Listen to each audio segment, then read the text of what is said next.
Ladies and gentlemen, welcome to another Sunday edition of the Daily Debate. I'm Nancy Sarah Baraka, joining you for the next 60 minutes and taking a closer look at the crisis in Iraq, which has deepened over the past 2 weeks. Now, let's take a quick recap of what's been happening in the country recently. New President Fuad Massoum on Monday nominated the Deputy Parliament Speaker Haider al-Abadi to form the new government and to present it to the Parliament for approval, expressing his hope that he would succeed. But then former Prime Minister Nouri al-Maliki refused to give up his position to al-Abadi. A couple of days later, though, al-Maliki stepped down as the country's premier, bowing to huge domestic and international pressure and paving the way for a new coalition that world and regional powers hope can quash militants that now threaten the capital, Baghdad. On the ground, terrorist forces of the state of Iraq and the Sham, or the ISIS, now known as just the IS, seized last week the Mosul Dam, the country's largest and most important source of hydroelectric power, and overran several more cities in northern Iraq, including Sinjar. On Saturday, U.S. aircraft launched airstrikes near the dam, killing up to 15 fighters from the Islamic State group. There were suggestions, obviously, that the attack near the Mosul Dam was the beginning of a U.S. military operation to help the Kurdish fighters, the Peshmerga, to retake it from the militants who captured it earlier this month, and thereby gaining more control over the water and electricity supply in the north of the country. Also, in related news, the UN Security Council, for its part, has imposed sanctions on IS members. The IS-led violence has driven an estimated 1.2 million Iraqis from their homes. Now, over to the EU, their ministers, meanwhile, have agreed to provide a humanitarian air bridge to help those refugees driven from their homes, but there was little detail as to the funding or to the timetable. On tonight's program, obviously, we'll be delving into this topic and taking a closer look, asking questions such as what does this all mean for the region, what does it mean for Iraq itself, and what does the future hold for the country? That's and much more coming up on tonight's discussion, so I do hope that you stay with us. But as usual, we like to take a look at some of the stories making headlines here in Egypt, and we start off with the Palestinian and Israeli negotiations, which have resumed in Cairo in an effort to keep a gun silent after the 5-day truce expires tomorrow at midnight. Egypt proposed an 11-point plan, including an end to Israel's blockade of the Gaza Strip, coordination with the West Bank-based Palestinian Authority to rebuild the territory, and a commitment by militants to stop building cross-border tunnels to attack Israel. Israeli Prime Minister Benjamin Netanyahu, for his part, said at a cabinet meeting on Sunday that if a clear response to his country's security needs are met, then an agreement will be reached. For his part, Hamas's spokesman Sami Abu Zuhri said that a statement today that only way for Israel can gain security is by first making the Palestinians feel secure by lifting the siege imposed on them for the past 8 years. In other news, public banks here in Egypt are set to offer investment certificates by the end of the week, with a 12% interest rate to fund the new Suez Canal expansion project. Head of the International Financial Supervisory Authority announced Saturday that the investment certificate is one of the government's financing tools.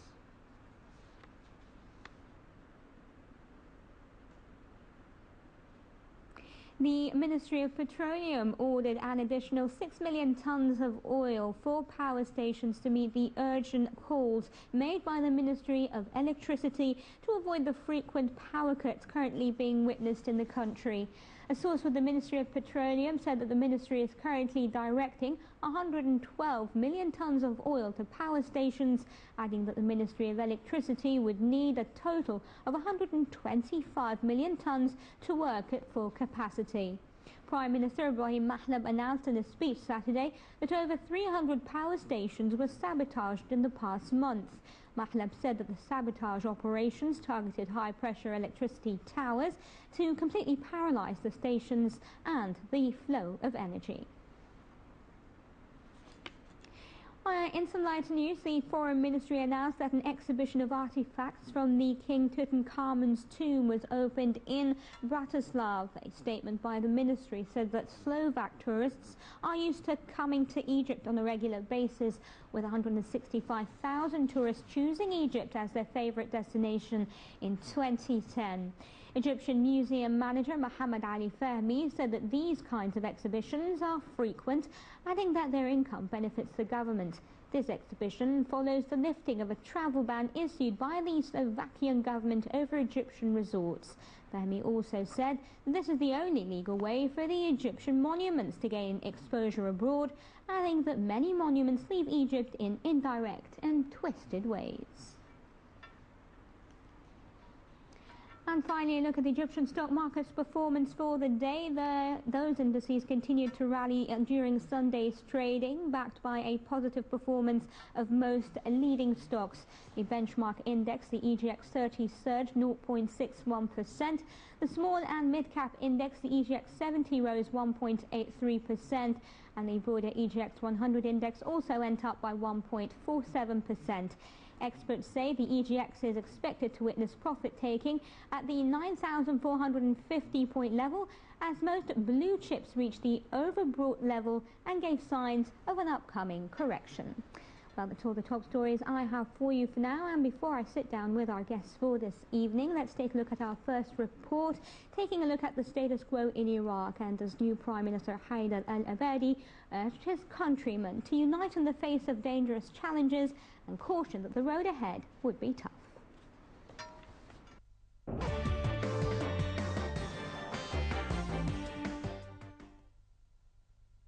Iraq's president named last week Haider al-Abadi as the country's new prime minister, an appointment that came amid speculation that the embattled incumbent Nouri al-Maliki would cling to power, even after his country had dissolved into chaos and the United States made it clear that it would not support him as leader anymore.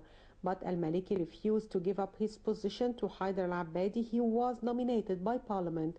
Crowds have gathered in support of Maliki, but he appears to have the support of only a small fraction of parliament.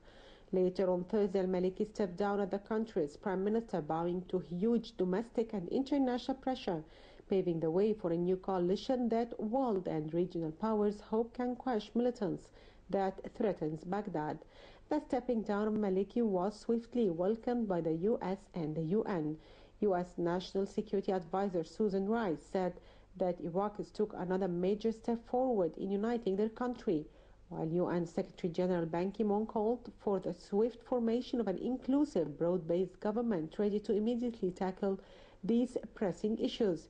Meanwhile, Abadi has urged his countrymen to unite in the face of dangerous challenges and cautioned that the road ahead would be tough.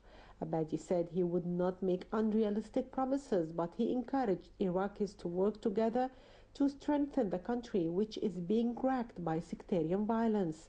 On Friday, Iraq's most influential cleric, Grand Ayatollah Ali Sistani, also threw his weight behind the new prime minister and said the transition was a rare opportunity to resolve political and security crises.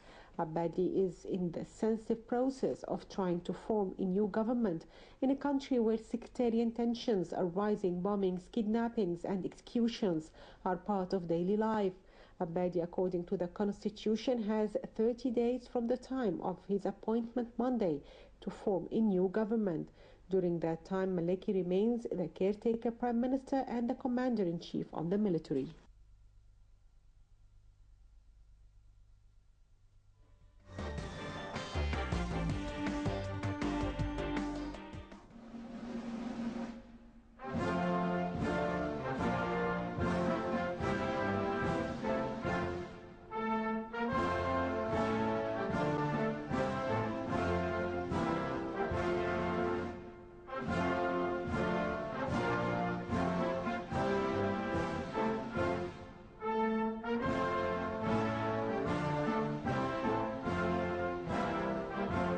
بأجيال قوية أحقق أمانيكي، بإيدي أبنيكي، أجتهد لأعطيكي، أخضر أراضيك.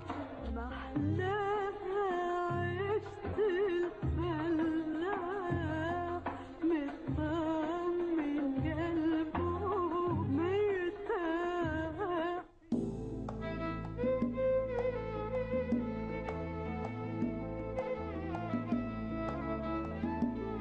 أبهر العالم بيكي.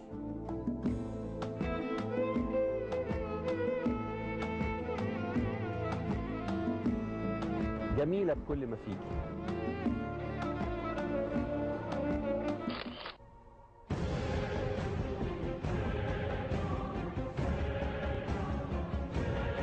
بدمي أحميكي.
Ladies and gentlemen, welcome back. Before I welcome my guests here in the studio, I'm receiving some breaking news from Iraq. Kurdish forces in the north of the country have taken control of Iraq's largest dam after its capture by the Islamic State militants. That's according to Kurdish officials, and we'll be bringing you more on that throughout the program. Now, allow me to welcome here in the studio Ambassador Mohammed Anisel, member of the Egyptian Council for Foreign Affairs. Thank you very much for coming in tonight. Good to be here. And Dr. Ibrahim Al-Ghazawi, he is a professor of international law. Thank you very much for your time. Thank you so much. Ambassador Mohammed, I'll start off with you, if I may.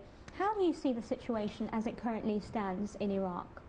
I see it as very serious, not only for Iraq, but for the region. I think you have a major game changer, a major threat to the regional security order.